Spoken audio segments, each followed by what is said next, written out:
This garden gnome was a Mother's Day present from my sister to our mom, and it has seen better days. It's faded, chipped, crusty looking, and not to mention it had dirt in every crevice imaginable. And at one point in time, apparently the inside of it had been the home of a small ant colony that I didn't realize was inside of it until I brought it into my house. But today I'm giving it new life and turning it into Mr. and Mrs. Claus. But first we have to do some adjustments. She is not going to be holding a basket full of apples. We are going to be changing this into something else. We'll talk about that later. But I'm just trying to snip off that little top, the stem of the apple. Finally sanded it away. And now it's time to do the gesso, covering the entire thing. And oh, it already looks better. I mean, I could have been done. It looks so much better than the original one, just painting it white.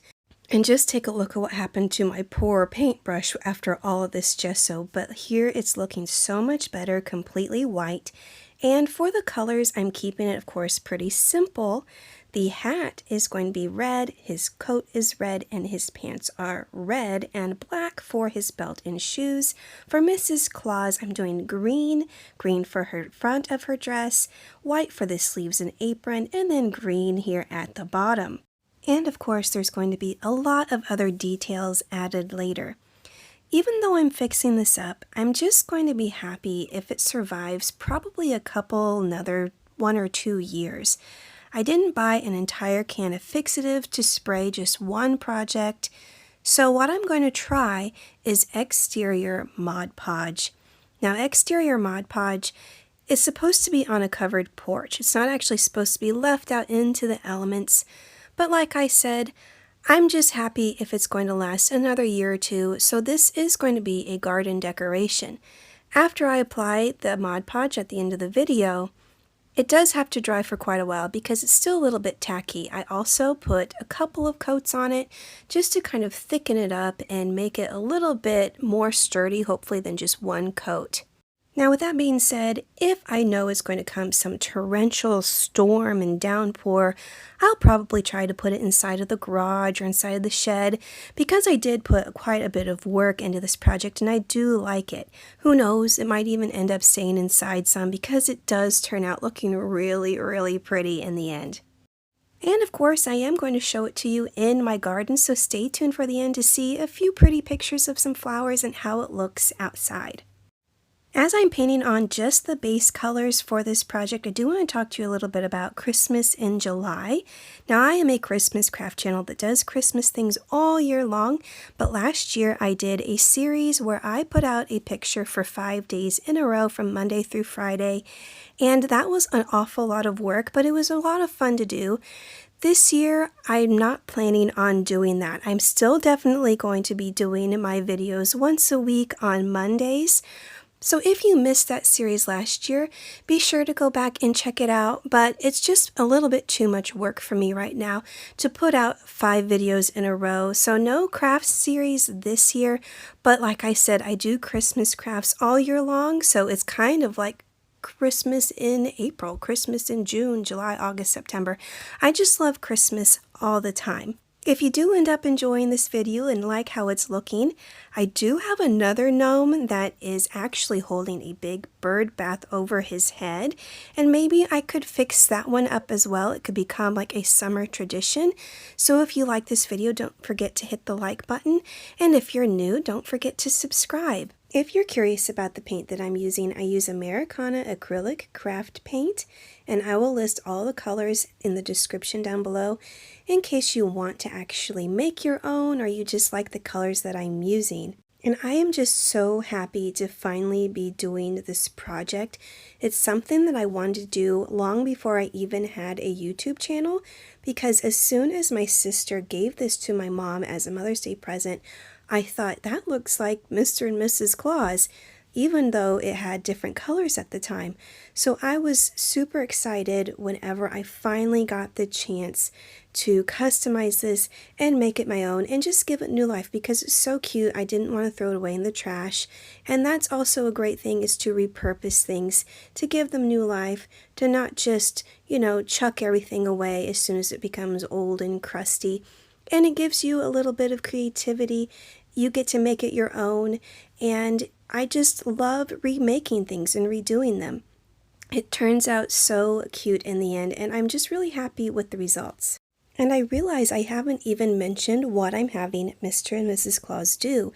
Mr. and Mrs. Claus are a married couple, but they are on a date. Yes, there is more to life than delivering presents all around the world, so they're having a little date night.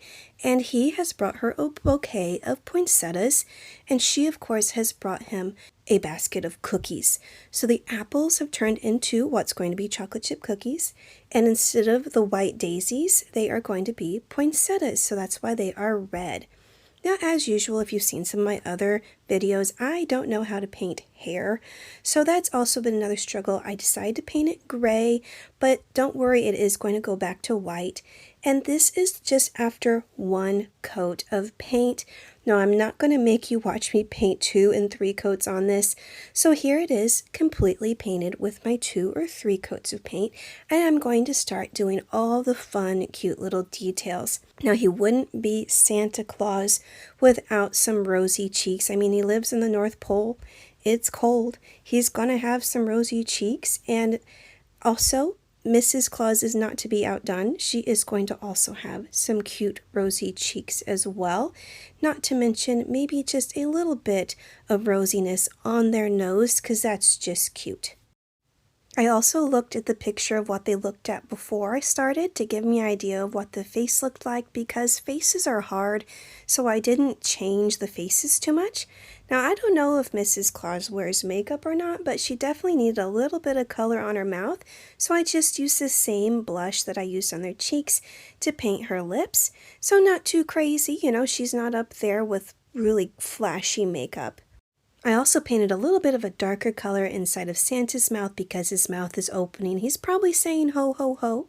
Now, I accidentally paused the video thinking that I was recording painting the eyes. So right now their eyes look a little creepy, I'm not going to lie. But don't worry, the pupil is going to come later because right now they're pupilless. But for the poinsettias, I brightened them up with a little bit more of a bright red on top, and I'm painting in the little green leaves. I also used my dotting tool to give them a yellow center. I'm pretty sure some poinsettias have a yellow center, so I thought that was a nice color option rather than everything just being red and green. A little pop of yellow was really cute right into the center. Now I'm just going to tell you, I mess up on the eyes. I always mess up on eyes before I get them right, but I do go back and fix them. The pupil was way too tiny. Then I made the pupil too big and it got on his bottom eyelid. Then that one got on his top eyelid. Then her pupil was way too tiny. And then I made it way too big because her eyes are a little bit smaller than Santa's. And it just got worse from there. I tried to fix it with my finger for some reason, and I smeared her pupil to make it even larger. But like I said, it gets fixed. But I always mess up on eyes before they look better. So just give me a minute. You're going to see it at the end. It's going to look better, I promise. But here are some of the cutest details of the whole project, in my opinion. I did some nice white buttons, and I did holly leaves on her collar and also on the bottom of her apron. This holly leaf detail is really special to me because my neighbors were like my grandparents. I never got to know my dad's parents. They passed away before I was born, so they took the place of my grandparents and were my adopted grandparents. And Toots was my neighbor. Now, her real name was Carol, but everybody that I know always called her Toots. And every Christmas, we would go over and exchange presents. And she always had these plates and cups that had holly around the rim. Well, now that they've passed away, we have those plates. So anytime I see little holly details like this, it reminds me of Toots and all the Christmases we spent together and all the fun treats we had on those plates. So I like decorating with holly leaves. But for the top of Mrs. Claus's apron, she has a bow that is tied around the back, but it doesn't really show that there is a stripe around the front. So I thought I would paint a little red rim and also go around the edges to make it look like the bow is one continuous thing wrapped around her back. And I thought that was just a cute little extra detail. There you can see the bow in the back like I was mentioning.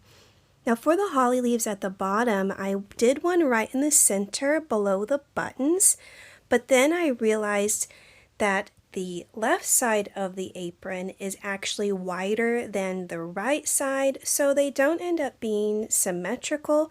Years ago, that would have bothered me and I would have redone the whole thing, but I'm letting it go.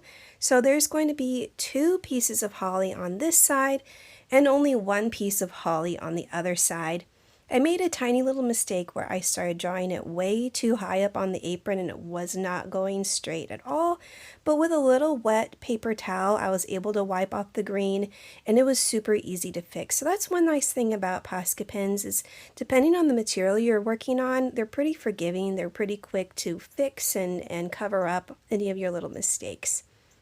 But anyway, if you notice that it's not symmetrical, just don't worry about it. Don't think anything of it. It's just mine. It's not going to go anywhere else. So normally, like I said, that would bother me, but I'm letting it go. And it works out really well in the end. It's still super cute. Now in the comments down below, I thought it would be fun if you told me your favorite cookie. Now I'm a cookie girl. I love cookies. I eat cookies probably too much. But I love snickerdoodles and sugar cookies. Those are my 2 favorite. So in Mrs. Claus's basket, though, are just regular chocolate chip. I didn't get too fancy, and I'm so sorry that the Power Director logo is right over. I never even thought of that whenever I was trying to record. I didn't even give that a thought. But here is the back side. You can see I'm just using my dotting tool with a darker brown to give it some cute little chocolate chips, and I really do think they look like chocolate chip cookies and not apples anymore. So I thought this was a really fun detail that I changed on this original design. I also thought the basket was getting a little bit too dark, so I just did a lighter brown over the top and basically brushed and brushed and brushed until it was almost a dry paintbrush. I even wiped some off with my finger just so a little bit of that dark was showing underneath, but the light was on top, kind of like a little bit of value, a little bit of shadow happening to the basket. Going in with some other fun details, I used my gold POSCA pen to make the buckle on Santa's belt. And I did little peppermints on the buttons. Anytime I do little tiny circles, I just think they look like peppermints. So I think this is a fun detail that I like to add to things, and it just makes it extra cute. I fixed the eyes, and now I'm doing the little highlights in them, and I don't mess this part up. So yay, go me! I actually made the eyes look really good, so I'm happy with the results. Now for their hair, I kind of used the same technique I did for the basket on Mrs. Claus's hair anyway. I just did some dry brushing, so her hair is a little bit gray, but there's some white wisps through it. Now Santa's beard, I did it gray originally because I thought it would add a little bit of shadow to it, but it just wasn't looking like Santa, so I pretty much covered it up again entirely white. There is maybe a little bit of gray showing through, so I liked it in the end. And this is the Mod Podge I mentioned earlier. It's exterior, but it shouldn't be left out in the elements. I'm doing my best to seal this up and make it last a little bit longer. And in just a second, you're going to see the finished product in my garden in all its glory. I think it turned out so pretty. And also this Mod Podge gave it a really nice, beautiful shine, almost like a ceramic.